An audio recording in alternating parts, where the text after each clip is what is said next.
So what are your recommendations when it comes to weights and strength training? Because a lot of people have those little weights and I see them walking around the block, which is fantastic, but sometimes they're just too big. Sure. And they're overdoing it. So I would say two things.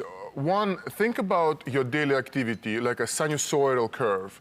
And if lifting heavy weight is what you normally do, like some of our NFL guys, then that's your normal, and that shouldn't really cause you to have pain. But for the normal mortals like us, when lifting, let's say, 50-pound weight is a lot, the extra care would be just simply bend your knees, don't bend over to lift up the weight, and then just sort of listen to the body. If there's pain, there's usually a reason for it. And yoga. Yoga is a pretty good exercise when it comes to in that core.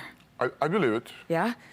Why is the core so important, doctor? Because think of the spine as the mast on a boat.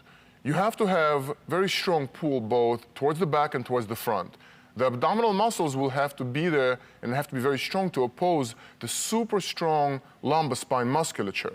So it's important to have a combination of both for sort of a balanced posture. All right, so if somebody has lumbar stenosis, obviously exercises for the core, yoga, walking, being careful, of course, if you're using weights, but what are things that one should not do? Like avoid? Well, water skiing would be one, I guess. Look, with lumbar spine stenosis, the problem is deep inside the human body, as I say, deep in the electrical box. And frequently, sufferers of lumbar spine stenosis will look for an alternative, but if the pain gets real severe, you can't push through it.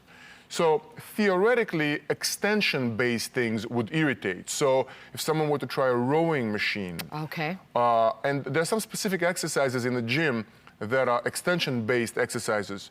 Those are a big problem for patients with lumbar spine stenosis because that posture where you sort of lean back will compress the spine even more. So a good advice for patients with lumbar stenosis is to focus on flexion-based activities. So even a bike can be done with a patient leaning forwards, which would allow him to maintain exercise, maintain cardiovascular fitness without sort of compressing the nerves even further.